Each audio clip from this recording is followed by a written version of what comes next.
Now into episodes 19 through 21 of Grimm Season 5. We begin with Hank and Nick visiting Wu in the hospital. He doesn't remember what happened. And once Nick and Hank leave, we figure out that there's this other man there who's spying on Wu. We're going to figure out why that's the case. Meanwhile, Meisner gets notified that there's been a break-in at the safe house where Diana is. And so he goes and checks it out. And it's been ransacked. And there's the mark of Black Claw there, and there was a couple people there that he had to kill, and they figured out that yes, indeed, Black Claw has Diana now. Meanwhile, we flash back now to Diana and Adeline as they're talking together, and Sean is explaining how they need her to come with them so they could be a family again, to make him look better as a family man for Mayor and all. And she's like, of course, hesitant because she's in love with Nick. She has a kid with him. This is where you really start to see some of Diana's colors and all, where Diana's just like, Mom, you need to come with us. And she's like trying to like, okay, Diana, like, I need to think over this. And she almost tries to kill a bunch of people, where she's like, no, you have to come with us now. And she breaks off a piece of the metal and starts flying at the crowd. And no one's able to knock her out of this trance she's in. And Adeline has to go over there and be like, Diana, I just need a little bit of time. I'll come soon. Or just like, calm down. And Diana is like, okay, just calms down. It's like really showing the creepiness of Diana. Like this, I see where people are coming from. Like, I'm not a father yet, but one day I'll be a father.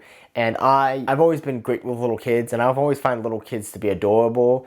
But I see where people come from, where some people saying that kids are creepy because, you know, you see people like this, you know, this sweet, like, evilness that is Diana here. It's just like, okay, I almost murdered a bunch of people, but okay. Like, just, she's kind of disturbing, and it's pretty amusing to watch. Adeline leaves, and she meets back up with Nick, and she finally tells Nick that she's a hex and beats again, but she doesn't tell him about the Diana thing yet. And so, trust issues still a problem here. And then a little later, Diana uses her mind to tap into Adeline's mind and tell her that she needs to come now. The problem is Adeline's not the only one who picks this up. Somehow, a connection is formed between Adeline and Eve, probably because of the spell they did where they turned into each other. But now Eve is able to see into this conversation too. And Diana picks up on this, and she turns to Eve and is like, you are not my mother. Get out of here now. And she breaks the glass in front of Eve, and they're all pulled out of the trance. But it's like now showing like, hey, there's this connection between Eve and Adeline, and it shows how powerful Diana is. She can literally just make a form of herself at the other side of the city whenever she wants. She's super powerful. From the very beginning, Diana could make a double of herself. They could just appear in the woods with Meisner. Like, she's a pretty powerful person. But now you see really that Diana is just really pushing Adeline. It's like, okay, Adeline doesn't know what to do, and she's not being the greatest by not trusting in Nick. She had told Nick before that Sean thinks he might be able to find Diana, and Nick's like, oh, I'll figure out what I can do. I can help out wherever I can. He's just trying to be a supportive partner, but like, she needs to trust him. Like, most of the problems these two ran into throughout the whole season is because they don't trust each other fully. If Nick had just told her about the stick, some of the problems that's going to happen in season 6 probably wouldn't have happened.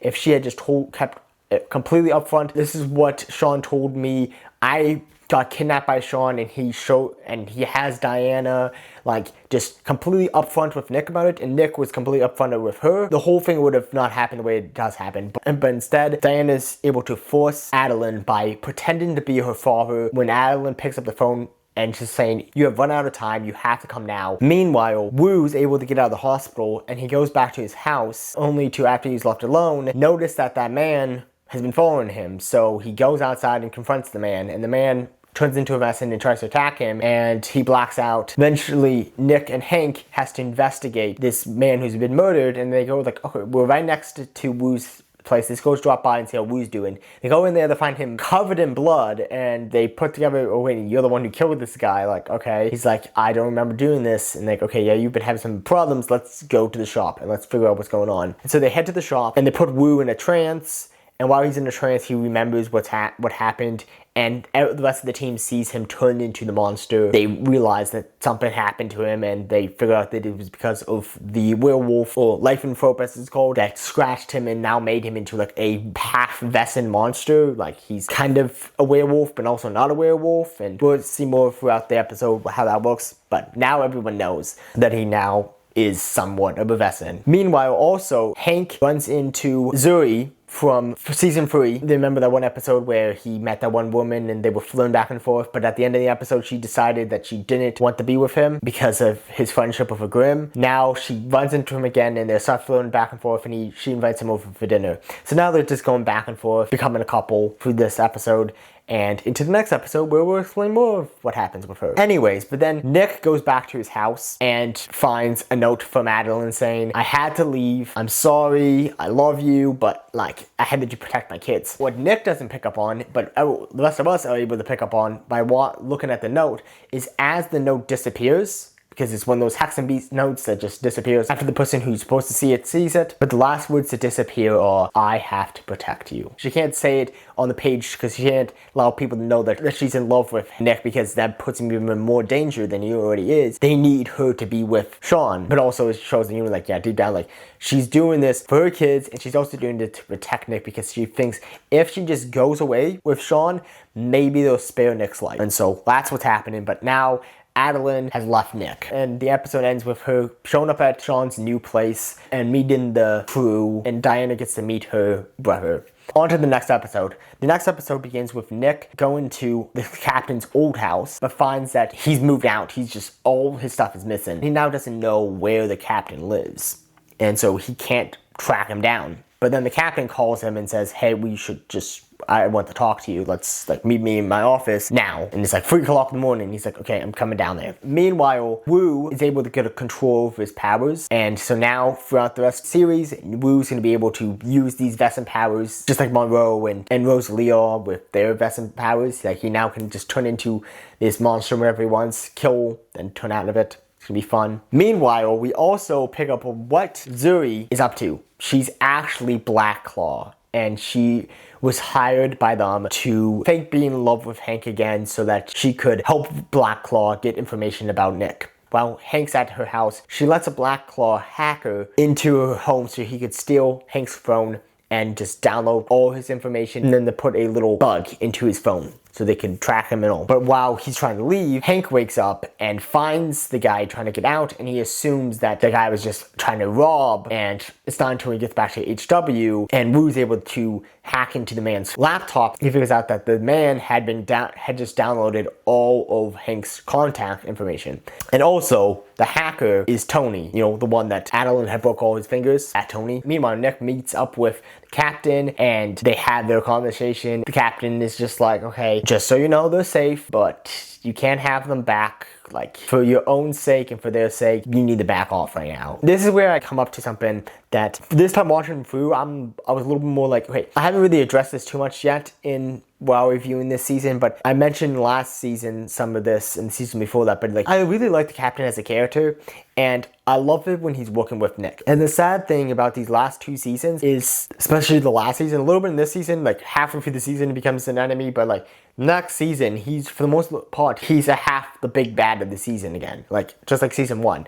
And I don't know, I kind of liked having Nick and him working together. They worked well together. This time watching season 5 through, I was a little bit more on oh, he's not that bad. He's being manipulated. He doesn't have control over this. They're manipulating him. They're saying, okay, you do what we tell you and we'll get you your daughter back. You do what we tell you, or, we'll hurt you, we'll do that. And he had no control, where they had blackmailed him. The only problem is this next thing, is that when Adeline is at his house, if he was a good guy and he wasn't fully behind them, first of all, he wouldn't, when Nick and him were talking, he wouldn't flat out say he likes being a part of Black Claw and that he wants Nick to join Black Claw, and he's trying to convince him. The other thing is, the way he acts to Adeline is just not okay. If he was generally a good person, he knows the situation Adeline is in, and I don't care if he's the father of one of her children. The way he is trying to manipulate her, trying to force himself on her, he is just not a good guy. I don't think they should have made him a guy who is flat out trying to force himself on her, not to the point of actually doing anything. Just because you don't do anything, it's not okay when he knows for sure that she's in love with someone else and that she doesn't like him. And later on in the next episode, when they're forced to sleep in the same room, he at least takes the couch. But for this episode, he is just awful with his advances on her, and it's not okay. But I'm I wish I could like the character. After those couple scenes, I'm I can't like you. because of this. Like, I'm very quickly remembering why I didn't like him in the last 2 seasons. It's because of these scenes, was just like, no, that is not okay. Anyways, so meanwhile, the leader of Black Claw in the local area, his name is Bonaparte, has a conversation with Adeline, and he's like, okay, just tell me where Nick is. Like, it's all good. And she's like, no, I'm not going to tell you. Like, just because I have to be here doesn't mean I'm going to tell you where Nick is. And so he knows, there's more between them and all. Good on her for not telling him. It's also a problem because now he knows, okay, she's in love with this Grimm, and it's not just by obligation, but she was still with him. Meanwhile, Hank picks up on the fact of, okay, how did the man get into the house? And he's like, oh, it is kind of curious the fact that Zoe came back into my life right during this time, and then weirdly she leaves her door unlocked so this man can get in and steal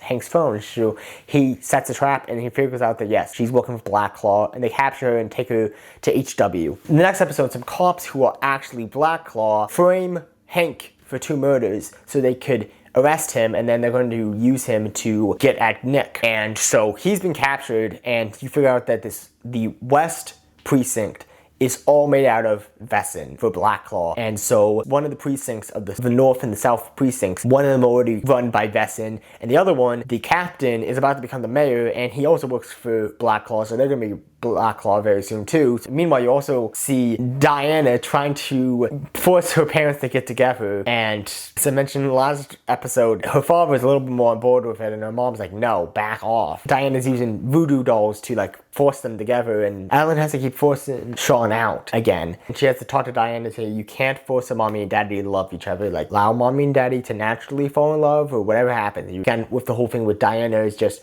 she is 10 years old, but she somewhat hasn't had the ability to mature properly, so she's a super powerful kid who no one can stop, and, you know, she can do whatever she wants. At least so she's really hard to control because of that, which doesn't help with the fact that her father is still having an affair with the campaign manager, Rachel Wood, and so she doesn't like Rachel because of that, and Rachel wants Diana to like her, but she is not a fan of her, and we'll see what happens in the end of the episode with that. But meanwhile, Bonaparte has a sit-down conversation with Adeline, and he reveals that he is a Zauberbeast. And for those who don't know what a Zauberbeast is a male version of a Hexenbeast. Sean Renard, he's a half Zauberbeast. So we've seen a Zauberbeast before, but now we see a full-on Zauberbeast. So basically what happens is he turns Adeline stone to threaten her, and then afterwards he forces a ring onto her hand, and he tells her that she's now going to get married to Sean, and if she tries to take off this ring, it will cause a lot of pain to her kids, and so she better not try it. So now she's terrified to take off the ring because of that. Meanwhile, Nick is able to track down where Hank's at, and they get in there and they attack and kill the couple guys guarding Nick in this house in the woods, only to then realize it wasn't guarded that well. Why is that the case? Only for Eve to pick up on, I think we're in the wrong place. I think this was a setup the whole time. And then it flashes to HW, and we see it being attacked. And Meisner is trying his best, but he really doesn't have much help. HW is able to be taken down, and Meisner is now last one standing. And Sean shows up, and he offers Meisner the chance to join Black Claw, and Meisner's like, heck to the no, I'm not going to do that. And at that time, Bonaparte comes in, he's just like, we're not taking sympathy here. And he starts trying to choke out Meisner. This is where you see the last of the humanity in Sean, where he can't see his friend be tortured this long, so he has to shoot Meisner in the head, and Meisner dies. After I'm done breaking down all of Grimm, I'm going to go through and say the things that disappoints me the most about Grimm. And this is one of the things on the list, is just, Meisner is such a great character, and I wish we just got to see more of him, and we didn't, and so, like, it's really disappointing, but that's life for you. But yes, HW is taken down, meaning Black Claw, now that Sean is officially the mayor now, Black Claw is able to take over the local government. Now HW is being taken down, and the only people left are Trouble and Eve. Those are the only people of Adrian Wall that's left now. And we're going to be hearing more about the downfall of Adrian Wall and how it's, at this point, it's gone. There's no more. Throughout the whole country, he's been wiped out by Black Claw. So they have to escape back to the loft for safety. Meanwhile, Diana, having enough of Rachel, decides that she's going to use her powers to put herself in Rachel's room and smother her with her own blankets, killing her. But Nick, at this point, Adrian Wall has been destroyed, Meisner has been killed, and the whole thing with Adeline has just got Nick to his breaking points. So he goes into the captain's office and he just flat out just say, okay, let's get this over with. And he starts beating up the captain, and the captain fights back, throws him out the window, and has him arrested because of, attacking the captain and the new mayor of the city. And that's where we end the episode. In the next video, we'll talk about the finale, but overall, these episodes are fun. I really don't like what they did with Sean's character, but outside of that, it's blown up to this really cool thing. It's sad that we don't get more of Adrian Wall now. Adrian Wall was really just a one-season thing. Just outside of that, these episodes are pretty good. Tell me your thoughts below, and stay tuned for when I put out the finale for this season. And we'll see what happens with Nick. So, until then, this has been the Movie Night Reviewer, Peter Wary, signing off.